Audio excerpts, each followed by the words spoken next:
Olá e sejam muito bem-vindos. Hoje vamos mergulhar na história de um gigante quase esquecido. Uma figura monumental cuja vida e obra foram, imaginem, praticamente varridas do mapa por uma única e tremenda catástrofe. Preparem-se para descobrir a incrível história do Rabino Tam ibn Yahya. Antes de mais, é importante dizer que a história incrível que vamos aqui desvendar tem por base uma publicação do portal soysefardi.org que se dedica a preservar e a divulgar a herança sefardita. E a pergunta que nos vai guiar ao longo de tudo isto é esta. Como é que é possível que um dos mais importantes rabinos da sua geração, alguém que chegou a ser comparado a Maimónides, seja hoje uma figura tão obscura, tão pouco conhecida? Pois bem, vamos tentar perceber. Ora, o nosso percurso vai ser este. Vamos começar por perceber quem era este gigante esquecido. Depois, seguimos a sua fuga de Portugal, a sua ascensão como rabino do sultão, olhamos para a vastidão da sua obra, para a tragédia que a consumiu e, por fim, para o pouco que teimosamente sobreviveu. Então, primeiro ponto. A nossa história começa com a apresentação do rabino Tam ibn Yahya. Ele foi, sem margem para dúvidas, um dos rabinos mais importantes da sua geração. Uma mente absolutamente brilhante, mas que, por alguma razão, hoje em dia, quase ninguém conhece.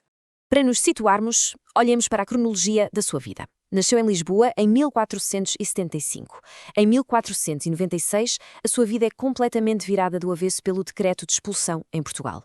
E a sua jornada termina, longe de casa, em Constantinopla, em 1542. São estes três momentos que, no fundo, definem a sua história. E é precisamente esse decreto de 1496 que nos leva ao capítulo seguinte, à decisão que mudou absolutamente tudo. Porque, reparem, a fuga dele de Portugal foi muito mais do que salvar a pele. Foi, na verdade, o início de um percurso extraordinário. Pois bem, perante aquela escolha impossível entre abandonar a fé ou a terra onde nasceu, o Rabino Tam não teve dúvidas. Escapou para Constantinopla, que, naquela altura, era um verdadeiro refúgio para os judeus e o centro vibrante do Império Otomano. E a sua ascensão lá foi meteórica. Assim que chegou, entrou logo para a prestigiada corte rabínica do rabino Eliyahu Mizrahi. Com a morte deste, não demorou a herdar a sua posição e, daí a ser nomeado a autoridade máxima para toda a comunidade judaica no Império, foi um passo. O que nos leva, claro, à sua incrível posição de poder e influência. É que ele não era só um líder religioso. Estava no círculo de confiança de um dos governantes mais poderosos do mundo daquela época. E aqui vemos bem esta dualidade e este pé em dois mundos. Por um lado, ele era a autoridade rabínica suprema, a palavra final para comunidades judaicas que se estendiam por todo o Médio Oriente.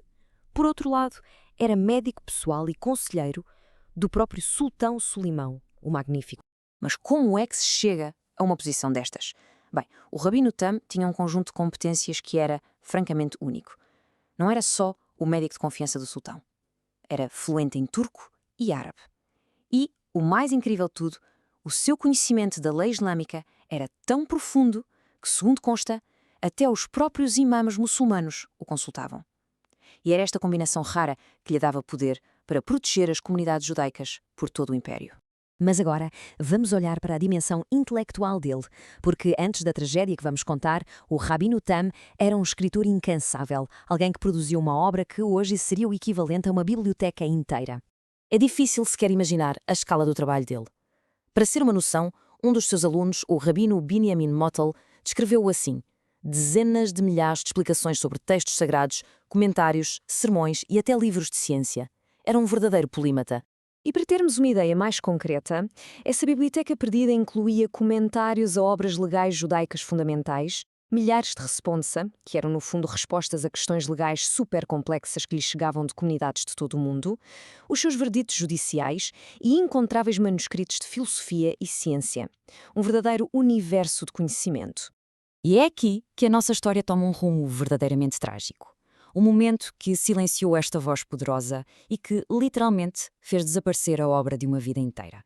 Em 1541, um incêndio devastador atravessou Constantinopla e consumiu quase tudo o que ele alguma vez tinha escrito. Apenas um ano depois, em 1542, o Rabino Tam morreu. E como vão ver, a proximidade destes dois acontecimentos, não é de toda uma coincidência. E o que isto nos diz é que o impacto da perda foi tão, mas tão profundo, que os seus próprios alunos acreditavam que ele morreu em parte de desgosto. A dor de ver o trabalho de uma vida inteira virar fumo e cinzas foi um golpe tão forte que ele simplesmente nunca mais recuperou. E então, o que restou? Apesar desta destruição quase total, uma pequeníssima fração da sua sabedoria sobreviveu. E é ela que nos dá apenas um vislumbre do gigante que ele foi. Das dezenas de milhares de obras, imaginem, tudo o que nos chegou foram 2 pequenos livros. Um com alguns dos seus comentários e outro, o Akohel Tam, que contém apenas 213 das suas milhares de respostas legais. Foi o seu neto que os conseguiu publicar em Veneza, décadas mais tarde. E isto ilustra na perfeição a verdadeira dimensão do que se perdeu. O que nos leva a uma pergunta que é quase inevitável. Vamos só imaginar por um momento que aquela biblioteca não tinha ardido. Como é que seria hoje a nossa compreensão da lei, da filosofia e da vida judaica daquela época? A verdade é que é uma perda cultural absolutamente incalculável. E para quem tiver curiosidade em aprofundar, esta história está muito bem documentada. A publicação original aponta para o portal alajá.org, mas a figura do Rabino Tam é também confirmada em fontes de referência como a Jewish Encyclopedia, de 1906, ou obras académicas modernas sobre os judeus no Império Otomano. E, mais uma vez, relembramos que esta análise foi feita a partir de uma publicação do portal soisefardi.org. Olhem, se esta história de perda, mas também de resiliência vos tocou de alguma forma, considerem subscrever o canal Soisefardi.org no YouTube e, claro, partilhem esta análise para que mais gente possa conhecer este gigante esquecido da nossa história. E para terminar, fica uma reflexão. A história do Rabino Tam não é só sobre um homem, é sobre como a memória e o conhecimento são frágeis. É um lembrete de que há muitas outras figuras e eventos monumentais à espera, nas sombras, para serem redescobertos. A história está cheia de vozes silenciadas. Quem sabe se a próxima não está já prestes a ser redescoberta?